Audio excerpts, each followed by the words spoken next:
Во однос на информациите кои што се појавија вчера и во однос на големиот интерес кој што го предизвика моето обраќање преку социјалните медиуми, дозволете да дадам неколку појаснувања како работите би биле многу појасни.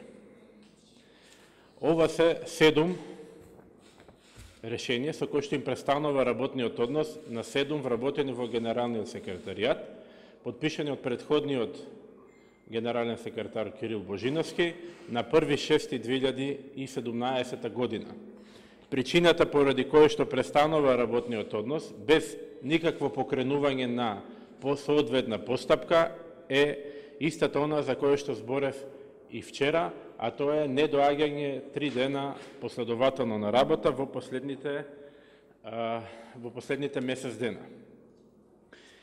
Од тука се поставува прашањето како е направено, бидејќи вчера се зборуваше за некаква селекција, како е направено селекцијата од тој збир на 80 лица, да само 7 лица во рамките на Генералниот секретаријат добијат отказно решение од причина што сите имаат еднаков третман пред законот и сите не доаѓале на работа во последните 2, 3 или 4 години.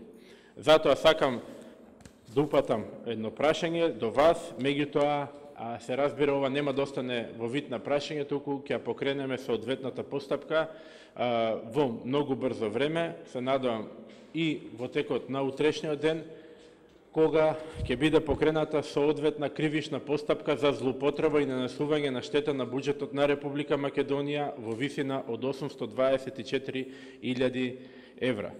Станува збор за одговорност која што ќе ја бараме солидарно од страна на работодавачот и односно од генералниот секретар и од страна на работниците кои што иако знаеле дека треба да доаѓаат на работа, иако знаеле дека совесно треба да ги извршуваат своите работни задачи, не доаѓале на работа.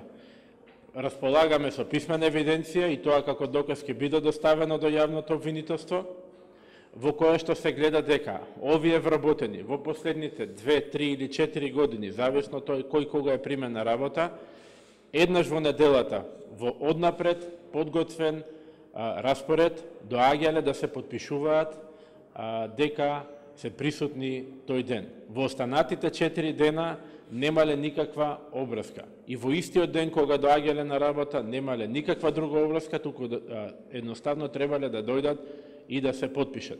Во ова, за да бидат работите уште по страшни, овие вработени користеле годишен одмор, користеле платено отсуство, понатаму биле фиктивно оценувани за својата работа и сите тие вработени добивале една иста сообразна оцена 3, од причина што според закон со добивање на средна оцена вие нити одите горе, нити одите долу во своето напредување, туку останувате на истата позиција на која што сте биле пред оценувањето.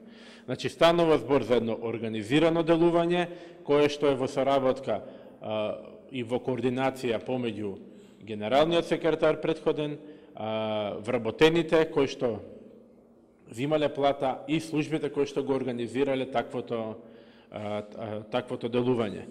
Затоа, според казнениот законник на Република Македонија, ќе биде покрената соодветна постапка пред соодветните институции. Дискриминацијата не е правена, односно дисциплинската постапка која што е покрената од моја страна е во рамки на законски определените рокови. Испочитувани се максимално законот за јавни службеници и законот за работни односи, и слободно, доколку некој смета дека е повредена некоја одредба од овој закон, може да ја оспорува. Дисциплинската постапка е запрена, не значи дека нема да продолжи, туку е запрена се до завршување на локалните избори согласно член 8б од законот за избори. По завршување на изборите, дисциплинската постапка ќе продолжи, но тоа не значи дека треба да го чекаме завршетокот на локалните избори, како би покренале соодветна постапка пред надлежните институции за утврдување на кривичната одговорност и за нанесување на штета на буџетот од 824 евра. И друга информација која што треба да ја знаете е дека овој број на лица кои што низ годините уназад не доаѓале на работа, а биле примени во Генералниот секретаријат од 2015 година наваму се намалува и доаѓа до бројката од 60 на луѓе, од причина што во 2015 година тој број на лица кои што не доаѓале на работа, а земале плата, изнесувал 600. Тие лица со текот на времето, најверојатно, како почнаа да се објавуваат политичките бомби и како се осеќаше губењето на власта од страна на ВМРО ДПМН, се распоредувани по локалните самоуправи и по институции кои што јавни предпријатија кои што се во надлежност на локалната самоуправа. Благодарам. Повелете прашање. Дали имате информација дека сите луѓе во текот кога беа работеле не доаѓале на работа, бараа од кабинетот на генералниот секретар да се систематизира? Дали имате информација дека сега овие луѓе се работеле на некоја друга институција, како што викате во локалниот кабинет? Овие лица кои што моментално значи да го објасниме процесот на преземање, не зависи од административниот службеник дали ќе се префрли некаде или нема да се префрли. Едноставно, институцијата која што има потреба од него треба да побара од институцијата каде што е вработен.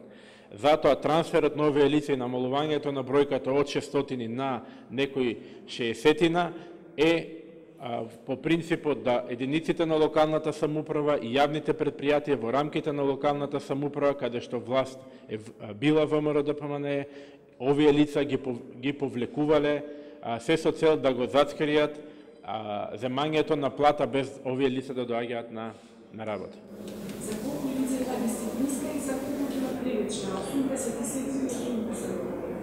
Дисциплинска постапка е поведена против 60 лица и против нив, бидејќи докази располагаме за нив, значи против нив и против поранешниот генерален секретар ќе биде покрената соодветна постапка.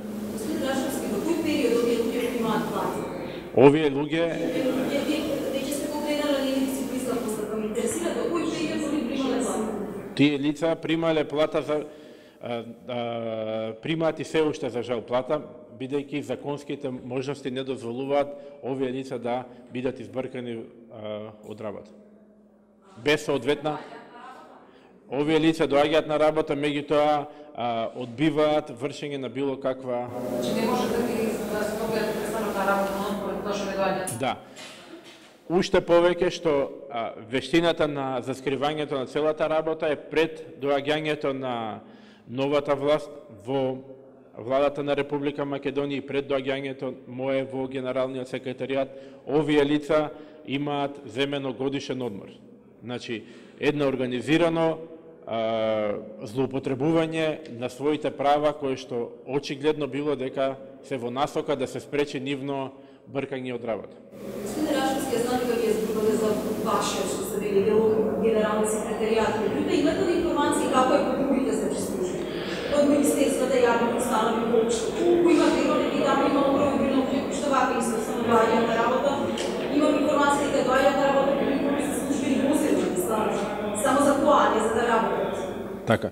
Затоа ќе го поканам портпаролот да ви одговори, бидејќи е координирана активност помеѓу останатите министерства и органи на државната управа, да ви одговори на прашањето. Одговоров ќе биде всушност дека допрва ќе го добиете овој одговор. Тоа значи дека координацијата е во тек помеѓу ресорните министерства, секретаријатот за Охридски рамковен договор и уште неколку институции во рамки на владата, и во најскоро можно време ќе го добиете прецизно и овој одговор за оваа бројка. Можете ли тоа малку побрзо да се заврши? Да. Да чекам изборниот закон и сето тоа што сега не би било возможно. Да можеше ќе беше. Некој друго прашање? Што значи против сите 60 лица што ги споменавте што се останати, или ги споменавте дека биле 60 да се намалуваме, што се покренати дисциплински постапки? Против сите се покренати дисциплински постапки и разгледуваме можноста процесот, а тоа секако согласно Закон за работни односи се застарени побарување, меѓутоа согласно останатите законски прописи, кривичната одговорност не е застарена и планираме целата ова правна проблематика да ја прошириме на останатите, барем во делокругот на работење на Генералниот секретаријат, на останатите 540 лица кои што трансферирале во други институции. Така да се надеваме дека јавното обвинителство ќе работи согласно законот и дека ќе утврди одговорноста која што е во форма на нанесување на материјална штета на буџетот на Република Македонија.